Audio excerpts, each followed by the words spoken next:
wherever they wheel, joy is sure to follow. Bike, bike, bike, bike, bike, bike. So there's this big group of people that all bike, and then that's what makes it like a bus. It's fun to have like friends do it and stuff. Bike bus is an organized bike ride to school on a designated route with meeting times.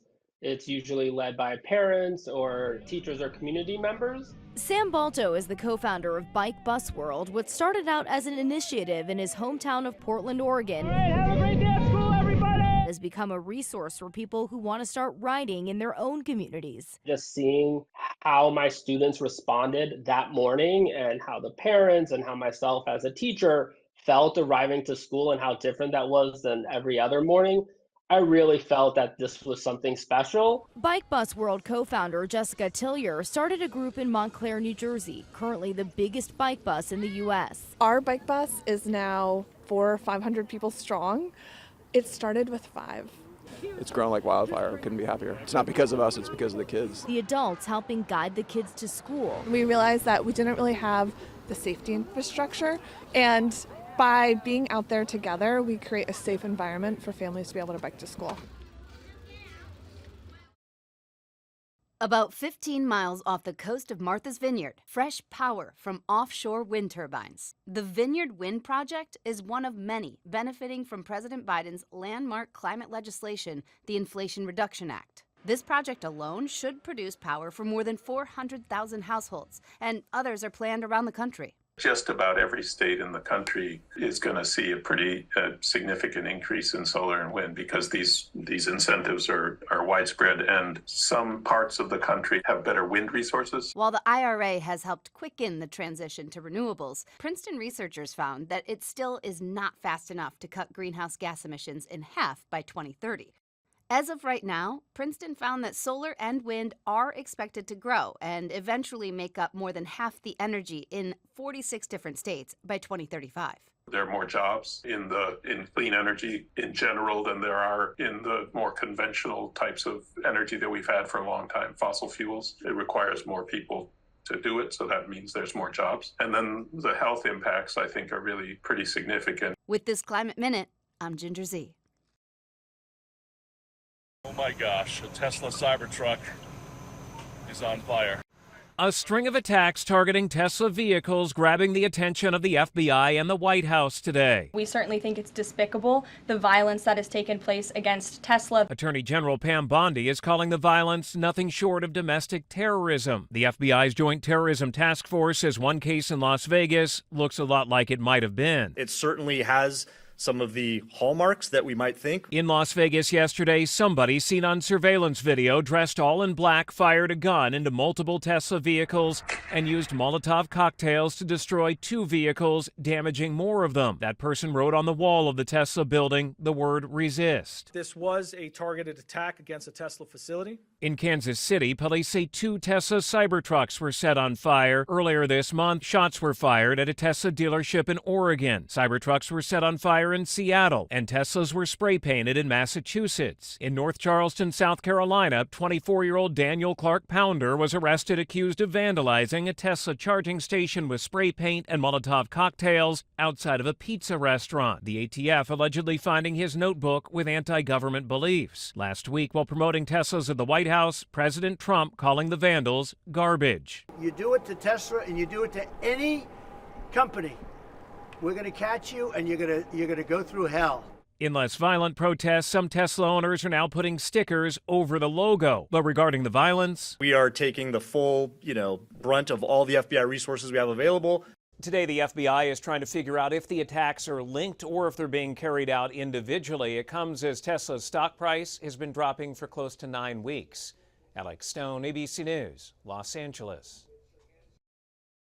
The winter holidays are still months away, but the time to buy gifts will be here before we know it. What toys might make your kids' wish lists this year? We went to the Toy Association's New York Toy Fair 2025 to get a sneak peek at toys and games that are expected to top the charts come December. Picture 8 football fields filled with toys from countries around the globe. We're seeing a lot of educational toys, and we're also seeing toys the whole family can play together. Two classics are coming together this year, Play-Doh and Barbie, debuting their designer fashion show playset. With those Play-Doh sheets, you're able to create dresses and ruffles and tops and even their hair and really customize your Barbie the way it looks. Her hair's a little off. That's not a problem. There's no wrong moves with Play-Doh. Plus other nostalgic toys like the Skip It are making a comeback. This one's got an upgrade with the lights and the sounds and the digital counters. Most of these toys are not in stores yet, so there's no need to run out right now. But when the time comes, we always say that don't delay. If it's a really hot toy and you know that the kid that you're buying for really, really wants it, buy it right away. Don't wait, because you never know if things are going to get restocked again. Michelle Franzen, ABC News, New York.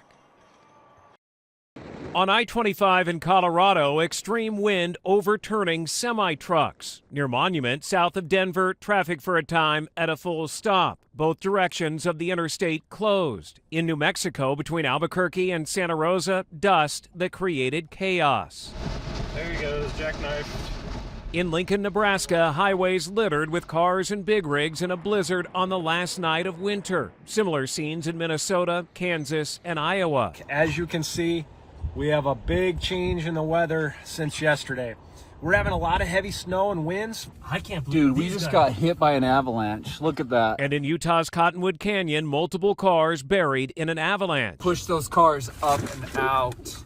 All the way from the other side. That snow came from the same system now moving east. Hundreds of thousands of people nationwide are without power. The Midwest, the hardest hit. Over 200,000 electric customers in the dark. In Peoria, Illinois, a tornado reported late Wednesday. We can't express this enough to get into your safe spaces. In Oklahoma, wind gusts up to 50 miles an hour. Firefighters are on high alert for wildfires like those that ignited earlier this week. Further south, a wildfire burning in Sam Houston National Forest. North of Key Largo, Florida, wildfires also briefly causing US 1 to close.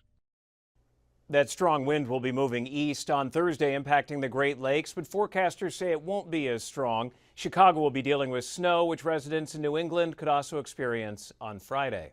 Alex Stone, ABC News, Los Angeles.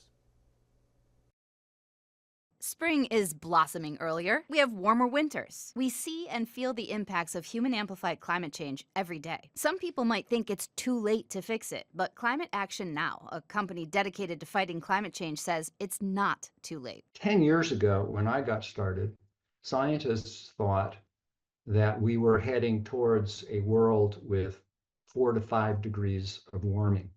That is catastrophic amount of warming. Today, just 10 years later, the consensus forecasts are that we're heading towards a world with 2 to 3 degrees warming. Now, that's still really, really, really bad, but it's way better. It tells you that we're doing a lot of the right things. According to the Environmental Protection Agency, human-amplifying climate change mainly comes from the burning of fossil fuels like coal, oil, and methane gas. The theme of this year's Earth Day is Our Power, Our Planet, focusing on renewable energy, things like wind or solar, with a goal to triple the global generation of clean electricity by 2030. The world has made incredible progress in the last 10 years on renewables, driving down the costs of solar and wind and deploying them around the world, so it's such that it's become the dominant form of energy. Climate Action Now says doing even one small thing creates solutions for the future. They offer an app giving you easy ways to do your part. While they take action with the app, they earn points. And when they earn enough points, we will actually plant a real tree on their behalf. So if you're ever feeling like there's no way to help the planet, remember, there is, and every action counts. There is a lot of despair these days around climate, and we have found that when people are feeling depressed or anxious, if they simply take an action, they'll feel better. With this Climate Minute, I'm Ginger Z.